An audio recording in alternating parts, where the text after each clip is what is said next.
ครับพ่อแม่พี่น้องทุกคนเดี๋ยวไม่ได้ไปเก็บเครื่อง มื่อ มื นี้ อ ก็ เล พ่อย กับชาติพยัคฆ์ชาแนลอีกเก่านะครับมื่อนี้ชาติพยัคฆ์พามากินตำหมึกแตงครับแก้มมันก็มีทั้งนี้นะครับผักขากับผักคะน้าครับแล้วก็มีแค่หมูแก้มนะลูกชิ้นครับ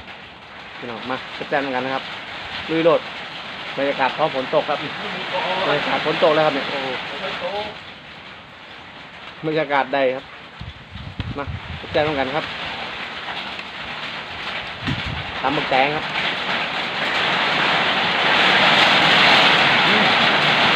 เป็นสายพวก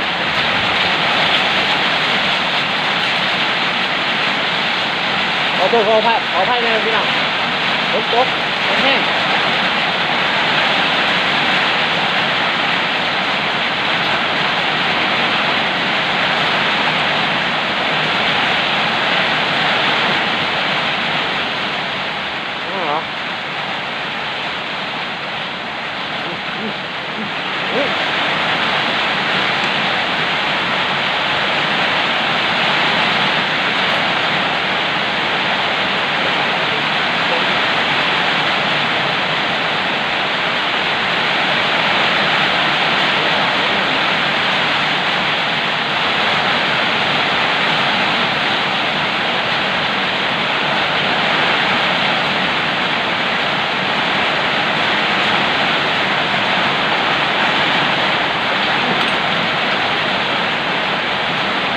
สารเลยพี่น้อง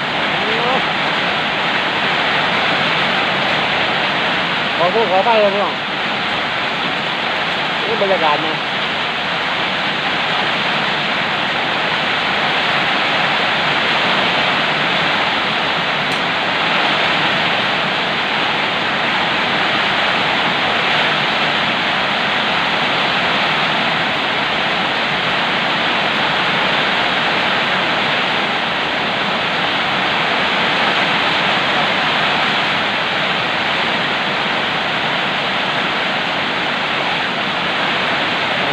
ฝนตก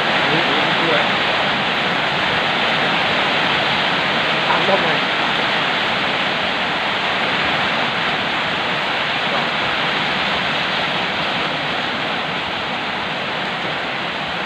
แซ่บหน่อยเอาแซ่บ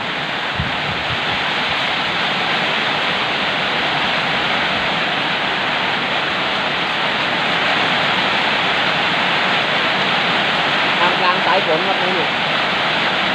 ฝนตกแห้ง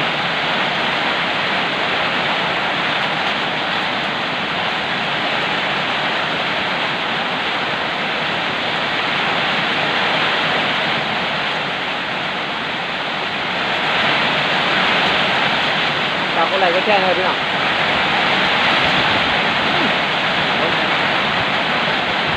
ฝนแห้ง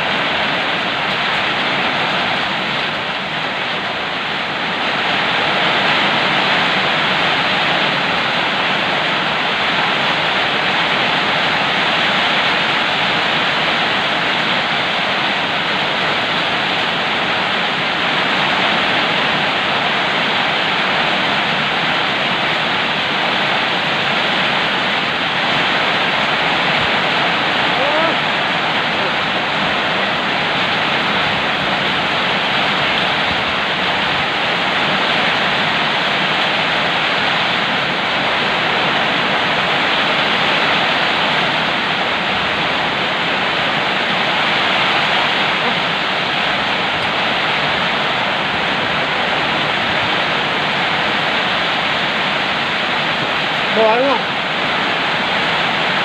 ขอโทษขอโทษเลยครับขอโทษไม่ไหวทำไม่ดีเดี๋ยวตัวแห้งไหนตามไปแล้วก่อนสำหรับที่นี่ก็ทางที่มาบังที่เราเดือดชอบก็ติดใจเราขึ้นหน้าจะทำอะไรไม่นี่ฝนตกครับไม่ไหวฝนตากแยกไปเลยครับที่นี่ก็ขอลาเพียงนี้นะพี่น้องนะสวัสดีครับโอ้ยเหนื่อย